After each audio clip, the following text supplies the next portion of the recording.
Thank you for joining us for this informative on-demand webinar. My name is John Terry, and I will be your host for this very special event as we talk about protecting your piggy bank in retirement. Now, on the front end, let me let you know up front, I am not an attorney. I'm not a CPA, so I'm not going to be giving any free legal or tax advice. I am going to be talking about some financial planning topics that may be of interest to you. However, the information I'm going to share is general in nature, and if you want to understand how this specifically works in your scenario, or if it even works at all, it's important that you get with the financial professional that invited you to attend this event. Now, who am I? Again, my name is John Terry, and I will be your host for this event. I have been a speaker, coach, and trainer for well over 20 years, speaking on a number of financial topics at universities, colleges, churches, community centers, and in webinars like this for many, many years.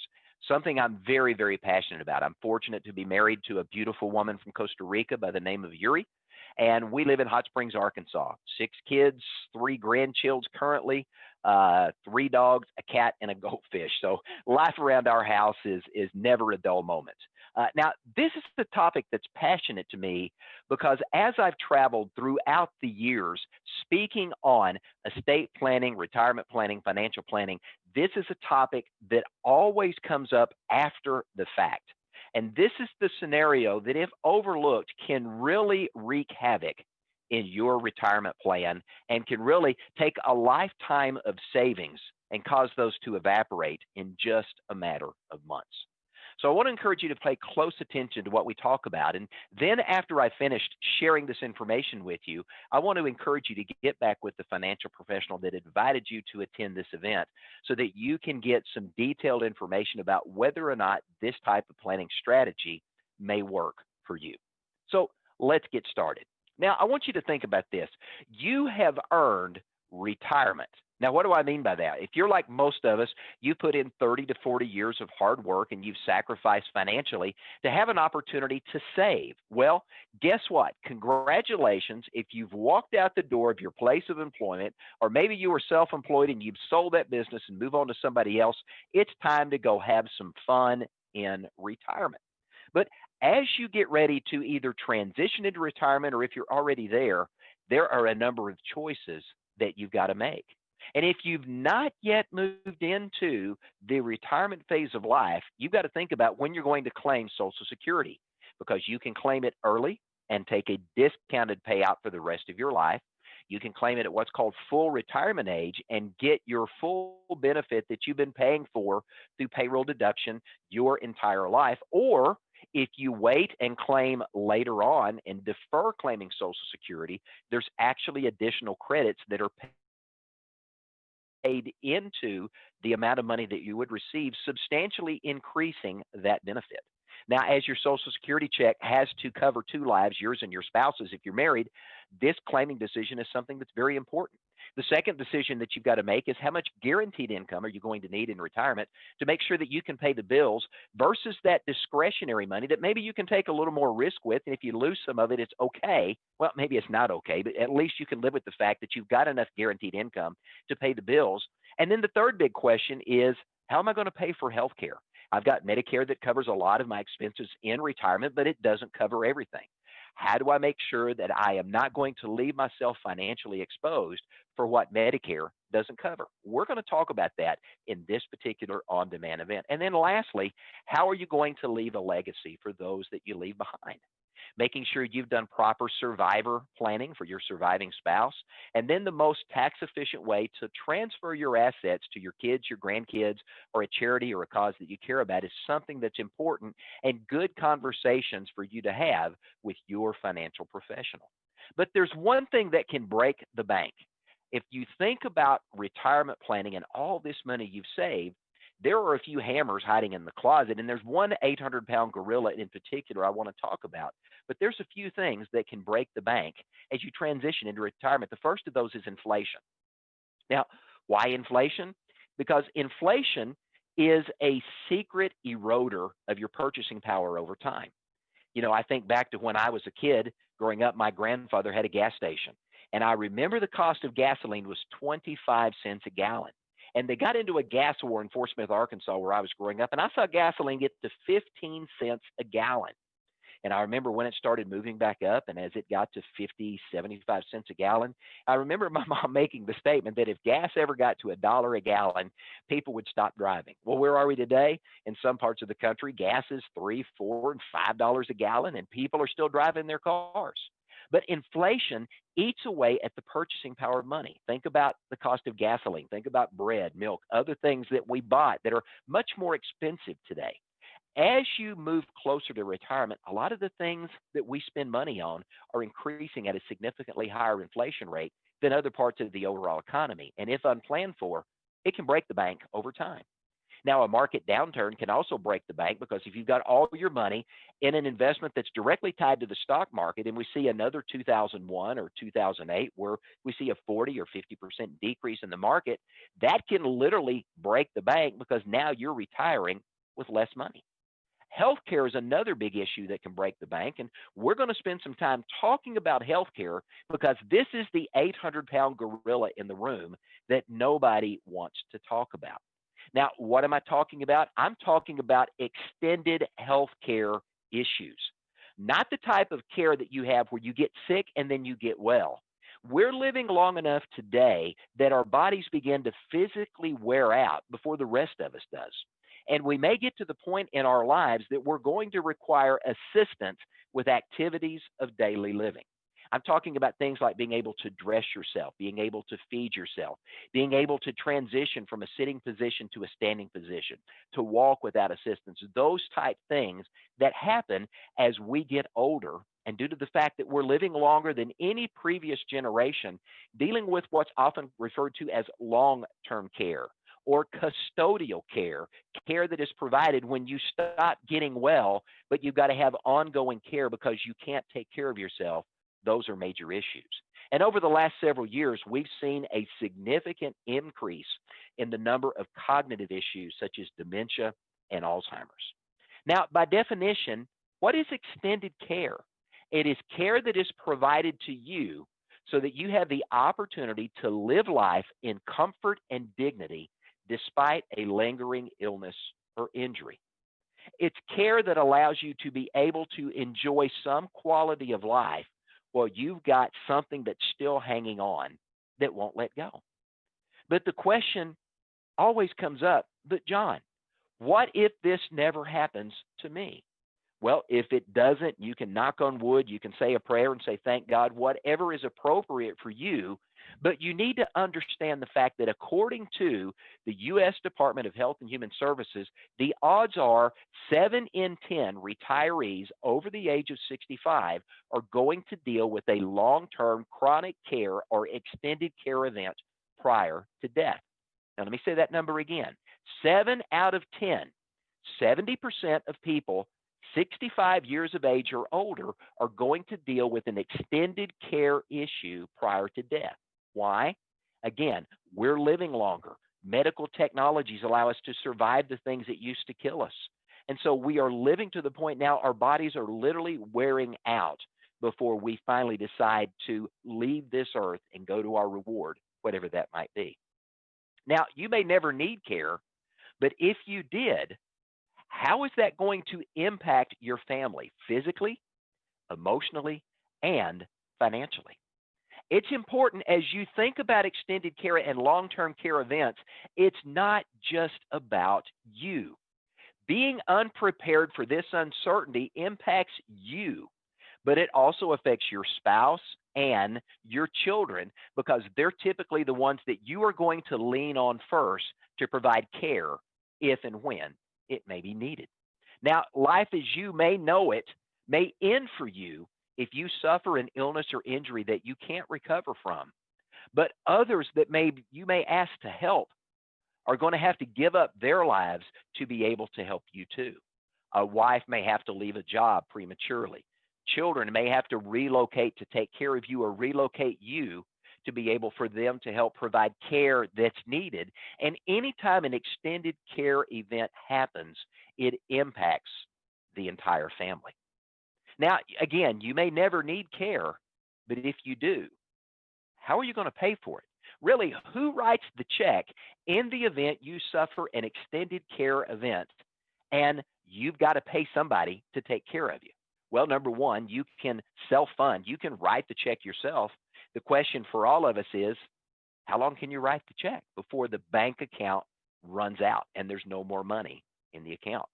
Well, you can lean on family and friends, but how long is that going to last? And do you really want to inconvenience family and your neighbors and lean on that support that you know is going to take a physical and emotional and a financial toll on them as well?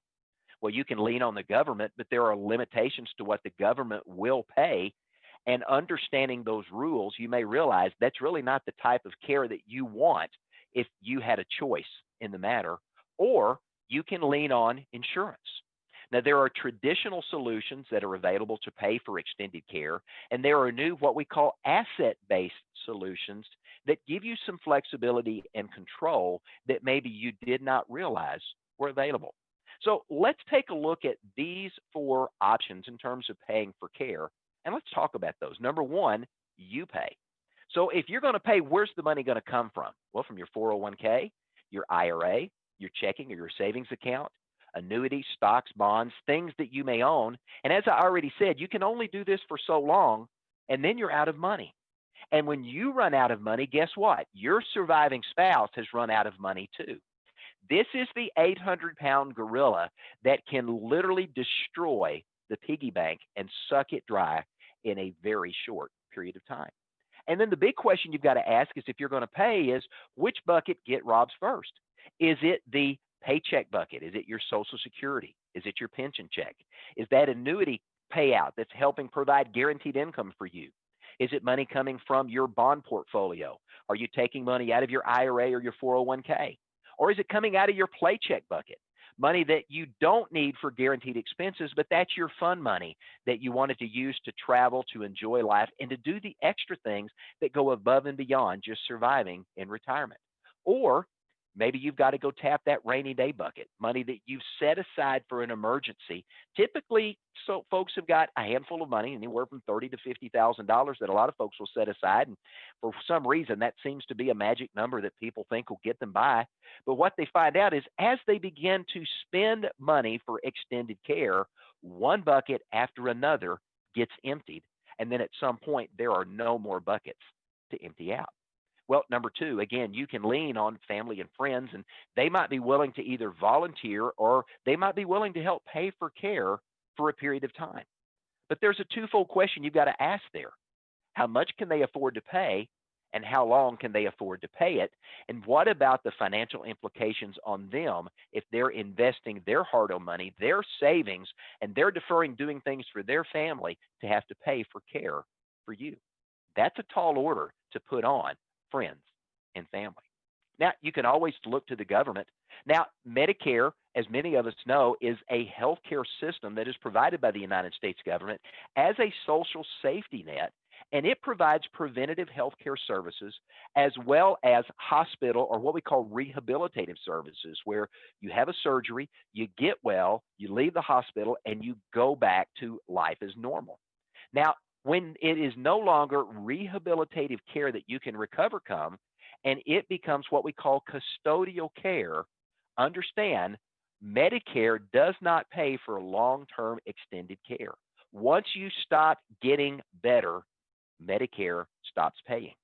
So as a result of that, we can look to Medicaid, which is a state and federal co-funded program that provides long-term care funding or extended care funding to low-income families. Now, the benefits are going to vary from state to state, and I'm not going to get into all the particulars in this online event that we're doing today, but we do know that you have to spend your assets first. And after you essentially spend down or liquidate all of your assets with a handful of things that you do get to keep that don't amount to much, only then will Medicaid start paying. And then the other big aha moment, or maybe it's an oh no moment for you, is when you discover that Medicaid will only pay for services provided in a Medicaid approved facility, and that's in a Medicaid bed inside those Medicaid approved facilities. Now, why is this important? Because it leaves you with little choice and no control. I have a good friend that lives in Kentucky, And his wife's mother, despite his pleas over the years, never did the appropriate planning, thinking Medicaid would be able to provide for her. The government would take care of her. And lo and behold, at some point down the road, she developed a situation that she found herself in an extended care event. She couldn't take care of herself. She spent all the money she had, and once it was exhausted and care needed to be continued, she leaned on the federal government, actually leaned on the state government with a Medicaid program. The only Medicaid-approved bed in a Medicaid-approved facility was on the other side of the state from where she and her family lived. So here, to get the care that she needed, she had to be uprooted from comfortable, familiar surroundings and moved across the state where she had no support network to go into a facility in a Medicaid-approved bed in a Medicaid-approved facility to receive the care that she needed. So now the regular visits from family became much more infrequent, and that's where she stayed until she died as a result of poor planning.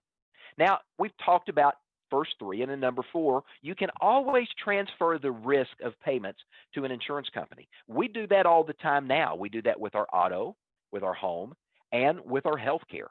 If you're on Medicare, you likely have a Medicare supplement or a Medicare Advantage plan that helps pay what Medicare doesn't. If you've not yet gotten into the retirement mode of living, maybe you still have an employer-sponsored health plan or you have a plan of your own. But we transfer financial risk to insurance companies that we don't want to take care of out of our own pocket. So the big question is, why don't we transfer the risk of long-term care to an insurance company? Well, the number one argument that most people make is it's not going to happen to me. Everybody believes they're Superman or they're Superwoman. So what if I don't need care?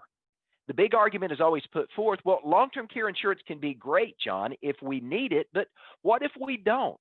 What if something happens that I don't need the care? You know, I think back to about 8 years ago. I'm in the martial arts and I work out extensively. I'm in pretty good shape for a guy that's getting close to that age of retirement. And as I was going to see the doctor because I was dealing with a kidney stone issue, the doctor did a prostate cancer exam. And just before that, he asked me when the last time I'd had a prostate exam. And I kind of joked and I did the kind of Superman thing where you pull the chest open like Clark Kent. And I said, sir, I work out 4 nights a week. I compete at a very high level in the martial arts. And I said, I'm Superman. I said, there's nothing wrong with me. He smiled and he said, Superman, bend over. He did a prostate exam and what he felt didn't feel right. The next thing I knew, I was getting a biopsy. 2 days later, I got a phone call that I had an advanced form of prostate cancer. About 3 weeks later, 4 weeks later, I find myself laying in a hospital room with a computer, big robot-looking thing coming over the top of me to perform surgery. 8 years later, I'm cancer-free, but here I thought I was Superman and it would never happen to me. And lo and behold, it did. Well, one of the advantages of thinking about long-term care insurance is if I buy it today, is the amount of coverage I'm going to get going to be enough for tomorrow? Because we probably all heard the stories of people that bought some long-term care insurance thinking that they'd have enough coverage, only to see the cost of extended care increase substantially over time, and the amount of money that they had available to them in the policy they bought only covered a portion of the care. Now, these are significant arguments that people make. But what if you could leverage the dollars that you've got right now to be able to provide more dollars to pay for care if they're needed, but at the same time be able to pass those leverage dollars onto your heirs at death in the event you don't need care? And you could get your money back if you change your mind down the road. Does that sound like a fair solution that maybe you might think about considering when it comes to extended care planning? I could take the dollars I've got and make them worth more money, and I could use more money to pay for care than what I've got right now. That sounds like a pretty good deal. And if I don't need care, that bigger pool of money can be left to my wife, my kids, my grandkids. That sounds like a pretty good deal. And if I change my mind, I can get my money back. That almost sounds too good to be true. Well, due to some innovations in the insurance industry, these type of solutions now exist today, and it's a different way to plan for extended care. There are solutions available today that allow you to do one, two, or even all three of the things that I've mentioned up to this point. And these are what we call asset-based care solutions. They are what we call linked benefit plans. What is that? It's a unique form of an insurance product that's either built on a life insurance chassis or on an annuity chassis that also provides chronic care or long-term care benefits available to you. That means you can have dollars to pay for care if you need it, but in the event you don't, those dollars which have now been leveraged will pass on to your heirs, and they will be able to use those dollars however they choose in the future. It really gives you the opportunity to have the best of both worlds if this type of planning makes sense to you. So let me share an example with you of what that looks like. Let's look at a life insurance-based long-term or chronic care solution. I'm going to give you an example of what that looks like. Let's assume that you've got money setting in a CD, and I'm going to use this as an example, and that is your rainy day fund. Well, what if you could take the money that's in that CD and you could leverage the value of that CD so that by moving that money into a life insurance product, it's now worth more money than what is currently available in the CD. Now, in the event you've done that and you're still alive and you have a qualifying event that you now require extended care, now what happens? You can go back to this life insurance policy and you can access the long-term care benefits available through this life insurance solution, either for a specified period of time, or if the product offers this as an option, there could be a lifetime long-term care or chronic care benefit made available to you, and that could potentially be paid out income tax-free. Now, what if you live and you decide, I don't like this plan anymore, I want to quit? A lot of these plans will offer what we call return of premium, which after a period of time, they will give you your initial deposit back. You give up any gains or any leverage that you would have had, but you get your money back, or you can surrender the contract, and there may be an applicable fee if you surrender it early. Now, what if you die and you pass it on to your heirs? Well, in the event that happens, they're going to receive, because it's life insurance, an income tax-free death benefit that they will be able to use in whatever manner they choose.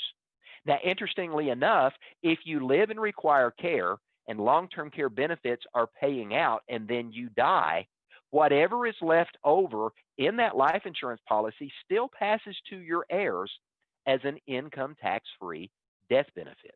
So you can actually leverage those dollars and be able to use them for yourself and still potentially leave something to your heirs. Now, from an annuity perspective, it's very similar. Let's assume you've got an existing annuity or a CD, and again, you drop that into a linked benefit annuity solution. Again, if you live and require care, you're going to be able to access those benefits for a specified period of time. Is the payout going to be tax-free or not? It depends on how that particular product is structured in the state in which you live. Again, if you decide that you want to quit the plan after a period of time, there will either be a return of premium or a contract surrender value less any surrender fees that would be available to you in that scenario. And in the event you die, whatever is in that account is going to pass on to your heirs either in a lump sum or as an income stream that would be paid out over a period of time. So those are the examples that are available to you today. Oh, and by the way, in the event that you don't need the money for chronic care or long-term care, just like with any other annuity, you can take a lifetime income payout that would be available for either one, or if you're married, for 2 lives, allowing you to have a guaranteed paycheck for your life and the life of your surviving spouse. Now, remember, linked benefit contracts can be a win in multiple scenarios, because whether you live or you die or you quit, you and your loved ones, or all of you, depending on the scenario, have an opportunity to benefit from a decision to use a linked benefit product solution. So, this is a reason to have a conversation with the financial professional that invited you to hear this online workshop to have an opportunity to learn something new about a different way to plan for addressing this extended care uncertainty. It's the 800-pound gorilla in the room that nobody wants to talk about. It is a life changing family event when it happens. And all too often, when I've had an opportunity as a coach and a consultant over the years to talk to families dealing with this issue, it's always after the fact. It's always after the 800-pound gorilla has shown up and broken the piggy bank that they want to have an opportunity to fix the problem, but at that point, it's too late. Long-term care claims and extended care issues, in my personal opinion, is one of the primary causes of people going broke early in retirement. So my challenge to you is understand that while you are healthy, you have options available to you that you don't have once the gorilla gets out of the cage and smashes the piggy bank. Because when the gorilla gets out of the cage, there's already a physical or a mental issue that you've got to deal with that you can't recover from, and you're going to be dealing with the rest of your life. Whether it's an activities of daily living issue or it's a deficiency of dementia or Alzheimer's, those issues are going to plague you for the rest of your life. So there's the physical and mental toll. There's the emotional toll on your family, having to care for you as they watch you decline and not being able to be the full, vibrant person that you were. And there's a significant financial toll as well. So my challenge to you is this: don't let that 800-pound gorilla have an opportunity to break the bank. While you are in good health today, you've got more options available than ever before.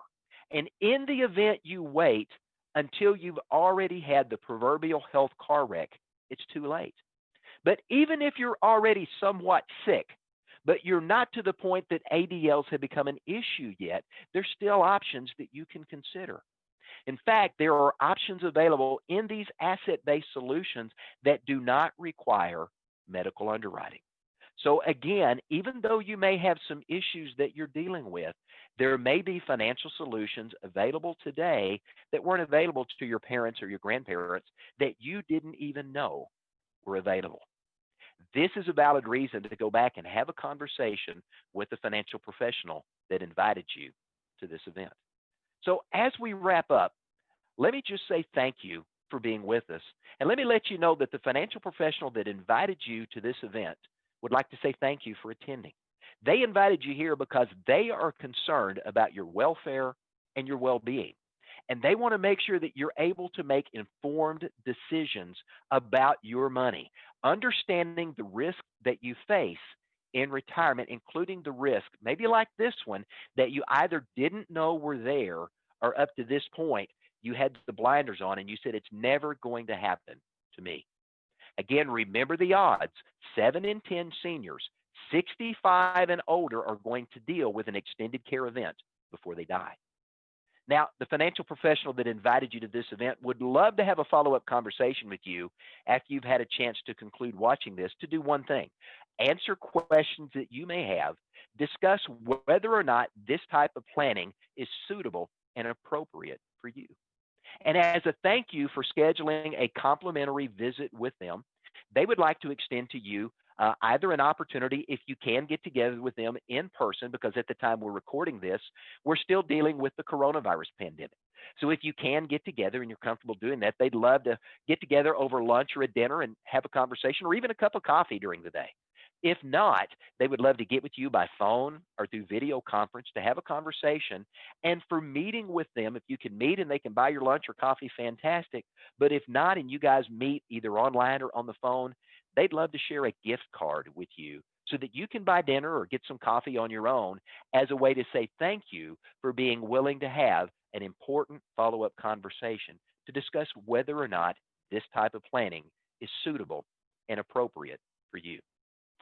My name is John Terry, and I want to thank you for taking time to be with us at this event. I also want to say thank you to the financial professional that invited you here. They cared enough about you to ask me to speak into your life and to share this important information with you.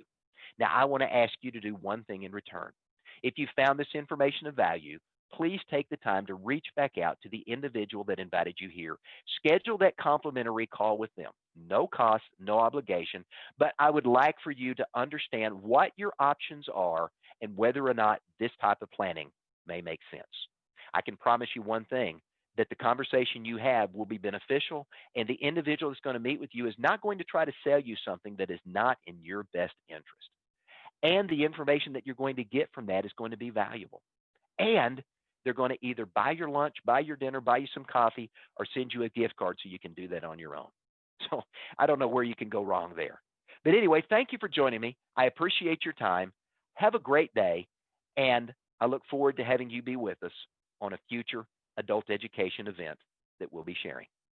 Thanks for joining us.